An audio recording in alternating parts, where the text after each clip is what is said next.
Hai murid-murid, Assalamualaikum warahmatullahi wabarakatuh dan salam sejahtera. Murid-murid bersama lagi dengan Cikgu Nur dalam kelas Bahasa Melayu tahun 2. Hari ini kita akan melihat unit 24, berbuat baik selalu. Tajuk kita pada hari ini ialah hargailah kemudahan. Kemahiran yang akan kita tumpukan ialah mendengar dan bertutur. Mari kita lihat objektif pembelajaran. Di akhir pembelajaran, murid-murid dapat bertutur dengan menyatakan tentang maklumat tersurat dan tersirat yang terkandung dalam bahan. Okey, baiklah murid-murid, mari kita mulakan pelajaran kita pada hari ini. Murid-murid menyatakan maklumat tersirat berdasarkan maklumat tersurat. Sebelum itu, mari kita lihat apakah itu maklumat tersurat dan tersirat. Maklumat tersurat ialah maklumat yang boleh didapati dengan jelas dan nyata dalam petikan. Maklumat tersurat ni kita boleh dapat dalam petikan. Kita baca petikan dan kita akan dapat melihat dan mengenal pasti maklumat tersurat dalam petikan. Manakala maklumat tersirat ialah maklumat yang tiada dalam petikan dan perlu difikirkan sendiri untuk mendapatkannya. Maksudnya kita kena fikirkan. Okay? Kita baca maklumat dalam petikan, kemudian kita kena fikirkan maklumat tersirat kepada maklumat yang terdapat dalam petikan. Okey? Okey, baiklah. Cuba murid-murid kenal pasti maklumat tersirat. Okey, mari kita baca dulu maklumat tersurat. Okey, kita tidak boleh membuat bising ketika berada dalam perpustakaan. Okey, berdasarkan maklumat ini, apakah maklumat tersirat yang boleh murid-murid nyatakan? Okey, kenapa kita tak boleh buat bising dalam perpustakaan? Okey, jadi maklumat tersirat yang boleh kita berikan, okey, contoh, ni contoh cikgu bagi, suasana bising akan mengganggu murid-murid lain yang sedang membaca buku. Okey, jadi inilah sebabnya, okey, kita tidak boleh membuat bising ketika dalam perpustakaan. Okey. Okey, seterusnya, okey, cuba murid-murid nyatakan maklumat tersirat bagi maklumat ini. Okey, kita perlu menjaga kebersihan diri. Kenapa kita perlu jaga kebersihan diri? Okey, kita perlu menjaga kebersihan diri supaya terhindar daripada penyakit. Okey, ini ialah maklumat tersirat kepada maklumat yang diberikan ini. Okey, baiklah murid-murid. Untuk meneruskan aktiviti pembelajaran, sila buka buku teks Bahasa Melayu Jilid 2, muka surat 75. Okey, pada muka surat 75, murid-murid akan dapat melihat perbualan di antara Alice dan Puan Zaidah. Puan Zaidah ni ibu kepada Alice. Dan murid-murid akan dapat melihat gambar, okey, berkenaan dengan hotel tempat Alice dan ibunya menginap. Okey, jadi mari kita baca perbualan dan kita teliti gambar yang diberikan. Okey, baiklah, mari kita baca perbualan di antara Alice dan Puan Zaidah. Okey, tajuk hargailah kemudahan. Alice dan keluarganya bercuti di Kota Kinabalu, Sabah. Mereka mendaftar masuk ke Hotel Gemilang. Alice berkata kepada Puan Zaidah, iaitu ibunya, "Wah, selesanya bilik ini, Ibu." Puan Zaidah pula berkata, "Ya, Alice, bersyukurlah kerana kita dapat bilik yang cantik dan kemas. Jadikan bilik ini seperti bilik kamu di rumah. Jagalah barang-barang di dalam bilik ini." Alice pula berkata kepada ibunya, "Saya faham, Ibu, barang-barang di dalam bilik ini untuk kegunaan dan kemudahan para pengunjung. Saya..." Okey, kita dah baca dah perbualan di antara Alice dan ibunya. Dan dekat bawah tu nampaknya Alice tidak menghabiskan kata-katanya. Jadi kita kena bantu Alice untuk menyatakan tentang beberapa maklumat lah dalam perbualan mereka. Okey, baiklah. Tadi kita dah baca perbualan di antara Alice dan ibunya, Puan Zaidah. Okey, sekarang kita lihat gambar. Okey, terdapat sekeping gambar yang menunjukkan suasana di dalam bilik hotel yang yang menjadi tempat Alice dan ibunya tinggal ketika mereka berada di negeri Sabah. Okey, nama hotel itu ialah Hotel Gemilang. Okey, jadi murid-murid tengok terdapat banyak kemudahan yang disediakan di dalam bilik hotel berkenaan. Okey, kemudian terdapat satu notis dalam kotak warna biru tu, satu notis yang diberikan oleh pihak hotel kepada pengunjung bilik berkenaan. Okey, mari kita baca notis itu. Hotel Gemilang, Jalan Bunga Kertas, 88200, Kota Kinabalu, Sabah. Pelanggan yang dihormati, setiap hari banyak air digunakan untuk membasuh tuala yang hanya digunakan sekali. Anda boleh membantu kami dengan gantungkan tuala jika tuala itu hendak digunakan lagi. Letakkan tuala ke dalam bakul jika tuala itu hendak ditukar. Terima kasih. Okey, jadi dekat sini ini merupakan notis peringatan lah. Okey, notis peringatan kepada pengunjung bilik itu. Maksudnya tuala yang hanya digunakan sekali sepatutnya boleh digunakan lagi selagi ia tidak kotor. Jadi sekiranya hendak menggunakan lagi tuala itu, pengunjung perlu gantungkan tuala itu. Gantungkan tuala. Sekiranya dah tak mau guna dah tuala berkenaan, boleh masukkan tuala itu ke dalam bakul. Okey, baiklah. Okey, baiklah. Kita teruskan ke aktiviti seterusnya.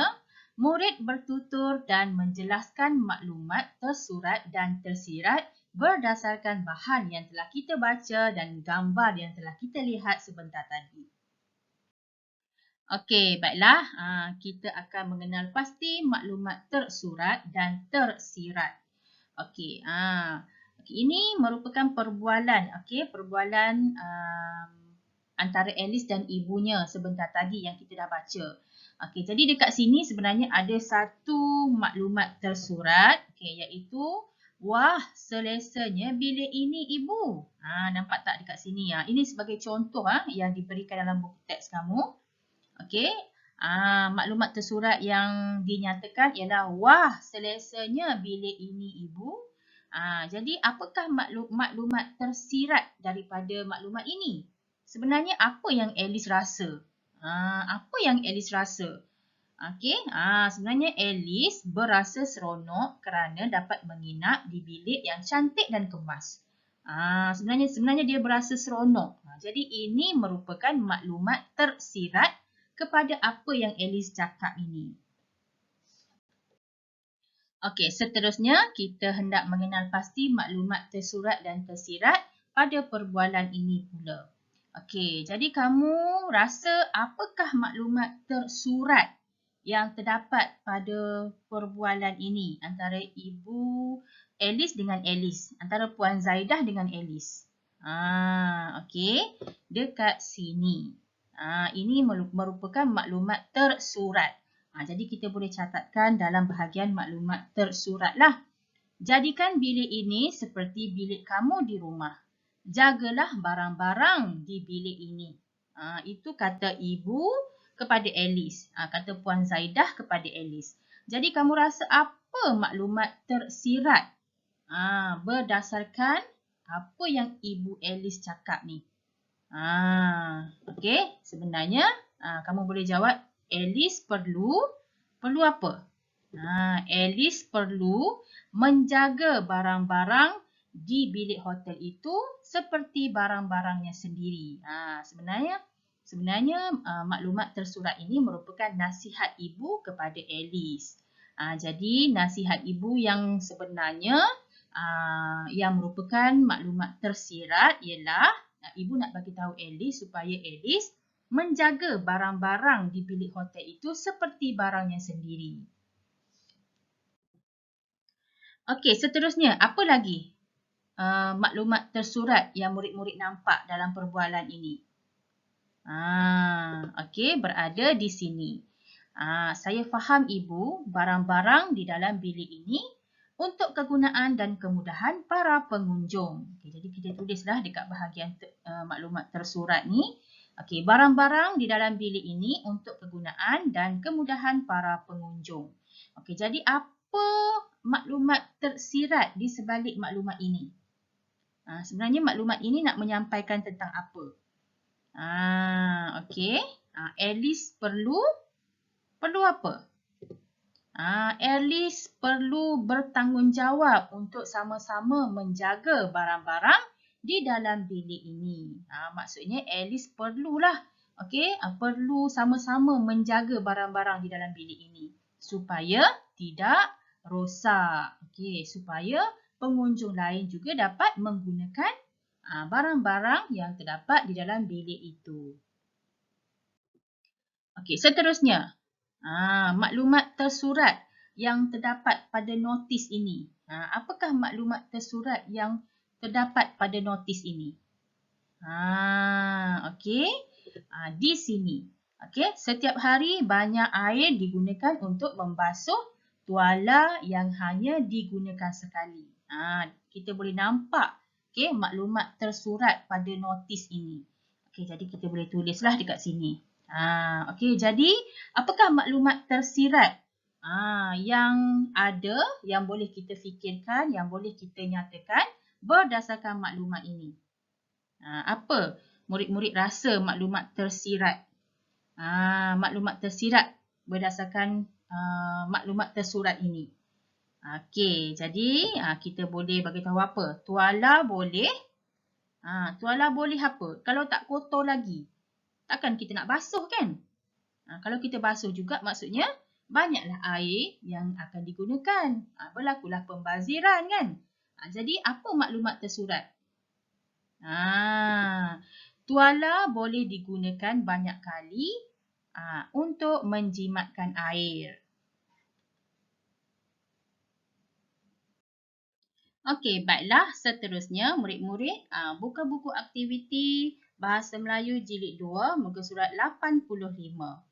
Okey, dalam muka surat 85 itu situasinya adalah di tempat letak kereta ataupun tempat parkir kereta. Okey, Seha dan ibunya sedang mencari tempat meletakkan kereta. Okey, jadi mari kita bantu mereka untuk lengkapkan perbualan ini. Okey, perbualan antara ibu dan Seha adalah tentang hormati hak orang lain. Okey, jadi mari kita baca perbualan antara Ibu Seha dan Seha. Ibu Seha berkata, nampaknya tiada tempat untuk kita parkir, Seha. Seha pula berkata kepada ibunya, ya ibu, semua tempat sudah penuh kecuali petak orang kurang upaya, OKU. Ibu Seha berkata kepada Seha, yang itu sambil menunjukkan pada petak tu, yang itu apa dia? Apa yang Ibu Seha akan cakap? Ibu Seha nak cakap yang petak itu adalah untuk orang kurang upaya. Jadi apa ayat yang kita boleh tulis kat sini? Kita boleh tulis seperti ini. Yang itu tempat letak kereta untuk golongan orang kurang upaya. Kita tidak boleh parkir di situ. Okey, parkir ni maksudnya meletakkan kereta. Okey, Seha pula berkata, betul kata ibu. Kita mesti menghormati hak OKU. Pihak pengurusan pusat beli belah ini, kamu rasa apa yang Seha akan cakap dekat sini? Seha akan cakap pusat pengurusan pusat beli belah ini mengambil berat tentang keadaan golongan orang kurang upaya ini. Mereka ambil berat sebab tu mereka sediakan tempat letak kereta untuk orang kurang upaya. Tempat khas untuk orang kurang upaya. Selepas tu Ibu Seha pula berkata, tempat parkir OKU dibuat berdekatan dengan pintu masuk. Tahukah kamu mengapa? Ibu Seha bertanya kepada Seha. Seha tahu ke kenapa pihak pengurusan pusat beli belah ini menyediakan tempat letak kereta orang kurang upaya ni berdekatan dengan pintu masuk? Kenapa? Murid-murid tahu kenapa? Kalau murid-murid tahu, murid-murid perlu jawab, ya ibu ataupun tahu ibu. Tujuannya seperti inilah. Tahu ibu, tujuannya untuk memudahkan orang kurang upaya keluar masuk dari pusat beli belah. Itulah tujuannya. Okey, baiklah. Kita dah habis belajar tentang menyatakan isi tersurat dan isi tersirat. Okey, jadi murid-murid lengkapkan latihan dan hantarlah latihan itu kepada guru bahasa Melayu murid-murid. Sekian saja daripada cikgu untuk murid-murid. Terima kasih semua. Bye.